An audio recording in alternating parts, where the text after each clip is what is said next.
Hey there, Norman here from WoCode, and today we're going to build a mega menu example from our demo page. Now, we won't be explaining any specific widget options in this video. For that, you want to check out our mega menu overview video for a full tutorial explaining all of the widget options. Now, we'll be looking at demo D from our example page, which will be linked in the description. In demo D, if we take a look at the locations dropdown, we'll see that we have a few things going on here, and this is a dropdown we're recreating today. In this dropdown, we have two columns. We have some text with some subtitles, some headers, business details, as well as multiple icons. So let's go ahead and jump into our builder here and let's get started. So the first thing that we're going to want to do is open up our pages panel. We're going to want to create 3 new pages. So we'll go up to new page, create the new page. We'll name this first new page Peaceful Lane.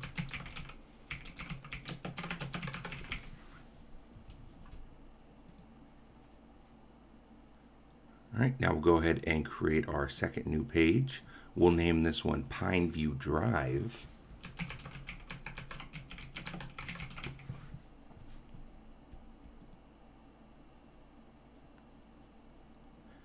And lastly, our last page, we're going to name Contact.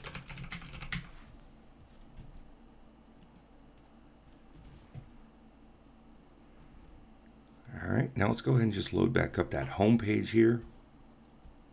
And then what we want to do is we want to take these 3 pages and drag and drop them below the locations so that they're children pages of the locations page. We'll just go ahead and grab these pages and drag them up into the locations page. Do a quick bit of readjusting. Alrighty, so now that we have our pages in our locations page as children pages, we'll look up here in the widget itself and we'll see those pages are showing, but it's not reflecting what we have in the pages panel. So in order to correct this, we're just going to go ahead and refresh the builder. The builder can't refresh itself, and whenever changes are made within the pages panel, you will need to give the builder a quick refresh, which then allows the mega menu widget to also update and display those changes that you've made. So if we take a look at our menu now, we'll see here that the locations pages are now displayed in the dropdown. So if we open up our widget here, the first thing that we're going to want to do is scroll all the way down to the bottom. We're going to locate our Add Item Override option. We're going to create a new item override, open that up, scroll to the top, and we're just going to link this to the locations page. Next, we're going to come down. We're going to leave the item type as regular. Drop-down mode, leave that as predefined width. Set it to a 900 drop-down width. Come down below that, drop-down direction. We're going to flip that so that it's left.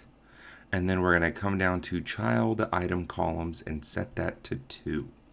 And the last thing we want to do here is scroll down to the bottom to the Font Awesome icon class. Now, we use Font Awesome icons within the mega menu widget. If you want to learn more about how to use and locate those icons, you'll want to check out our mega menu overview video, which goes into much greater detail regarding that. However, for this example, I already have a Font Awesome icon ready to go. And with that added, that's going to complete this first item override for the locations page. Next, we're going to come over here. We're going to add 3 more item overrides, one for each of the 3 pages that we added in the pages panel. So we'll add 1, 2, and 3. So we're going to go ahead and open up the first item override. We're going to scroll to the top, and then from here, we're going to link this to the Peaceful Lane page. All right, and then we're going to leave all of these settings the same, but what we're going to focus on is we're going to come down to the item subtitle, and we have an address that we have pre-copied. We're going to paste that in there. And then down here for the Font Awesome icon class, we also have that ready to go. So let's paste that in there. Perfect. And we're basically going to do the same thing for the second item override. We're going to come up here. We're going to change this so that it is linked to the Pineview Drive page. We're going to then scroll down here. We're going to copy and paste our subtitle information. And then down for the Font Awesome icon class, we're going to also update that as well. Okay, so that completes those two item overrides. Now the last override is going to be a little bit different of a setup. So let's go ahead and open this one up. We're going to scroll to the top here and we're going to link this to our contact page. Next, we're going to come down to the item type. And from here, we're going to change this to contact details. From here, we can leave all of this as default. We want to come down and locate the display item title and enable that option. We're going to come down and we're going to locate the contact name. We're going to insert our copied name there. Our contact address icon, we have that as well. So we're going to copy and paste that. Contact address. Contact phone icon. Contact phone number. Whoops, right there. Website icon. And our website. All right, we'll want to leave link website disabled.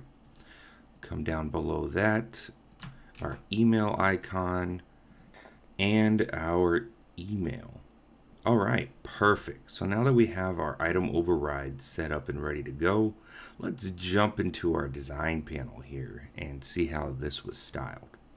So because this is a demo and it's a pre-existing site, we already have the styling applied to save time. But we're gonna run through those styling settings anyways, so you can see exactly how it was set up in case you're following along with the tutorial.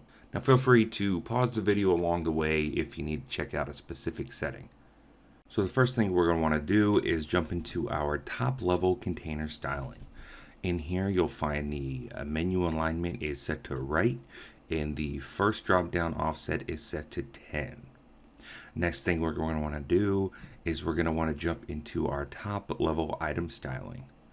Now in here, we're not going to use every setting, so I'm just going to highlight the settings that have been specifically changed for the locations drop down in this demo. So starting at the top, our item height was set to 50. Our item horizontal margin is set to 20. Our item horizontal padding is set to 8. Our parent indicator is set to pink, which is hex code FF467F. If we scroll down from there, we'll locate the item title style. The font for that is Alada, which is font size 14. Font color is that pink again. We have the font format of bold disabled, and we have our alignment set to left. If we scroll down to the item hover / active, it's going to be that same font, Alada, font size 14. Font color is that pink. Our font format is bold disabled with the alignment left. And from there, we can scroll down to our icon. We could change our icon size to 14, change our icon color to this lime green, which is 8BC346.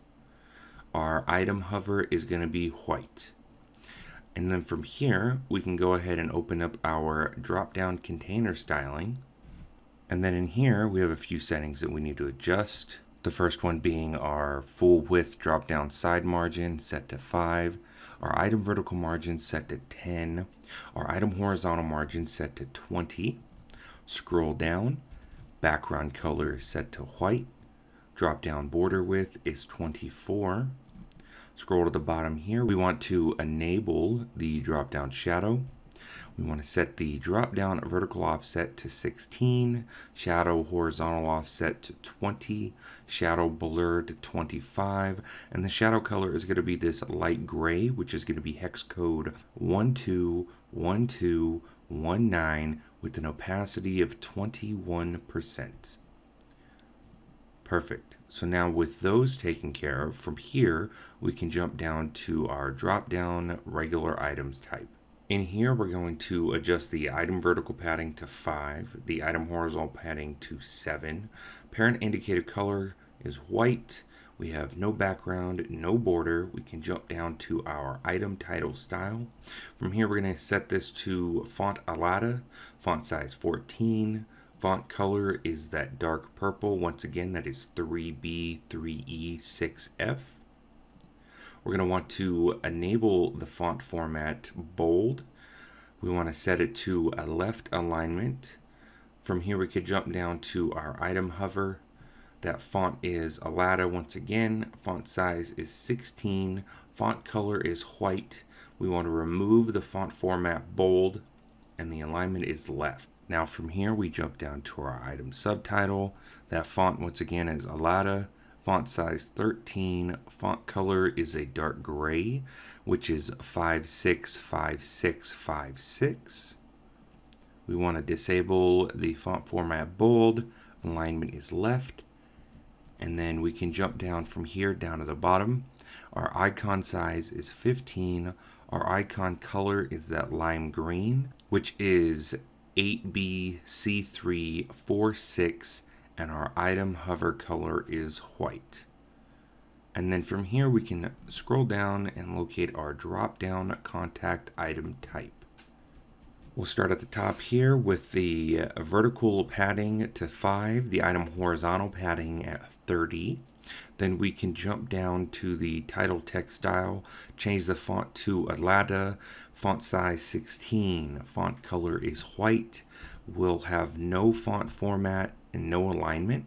We can jump from there down to the text style, name text style. Change the font to Alata again, font size 25. Font color is a pink color, which is FF467F. We'll give that a font format of bold. We'll give that a right alignment. Name icon color is white. Address bottom margin is 5. The address text style, the font is going to be Alata. The font size is 18. The font color is that dark purple, which is 3B3E6F. We will have no font format. We'll have a right alignment, and our address icon color will be again that dark purple. And then from here, we'll locate our phone bottom margin. We'll set that to 5. We'll jump down to our phone text style. We'll set the font to Alata, font size at 18. Font color is dark purple once again. We'll have no font format. We'll have an alignment of right. We'll have a phone icon color is dark purple once again. Our website bottom margin is 5%. Then we could jump into our website text style. Our font is Alata. Our font size is 18. The font color is that lime green color, which is 8BC346. We won't have a font format. We'll have a right aligned. Our website icon color is going to be that lime green once again. Our email bottom margin is going to be 5 pixels. We'll jump down to the email text style. Font Alata, font size 18. Font color is dark purple once again. Our font format is going to be none. Our alignment is going to be right. And our email icon is going to be that dark purple. Okay, now with the styling complete, let's go ahead and take a quick preview of this menu. And we can see that everything is looking great. If we compare that to our original demo, we can see that it matches up wonderfully.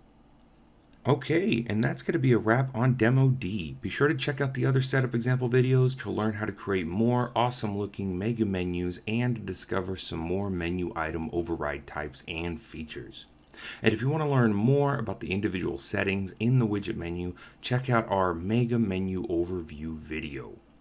Until next time, my name is Norman Durkee, and you've been rocking with the best website builder platform on the planet, Wocode.com. If you have any questions, don't hesitate to reach out to our support team. We're always here to help.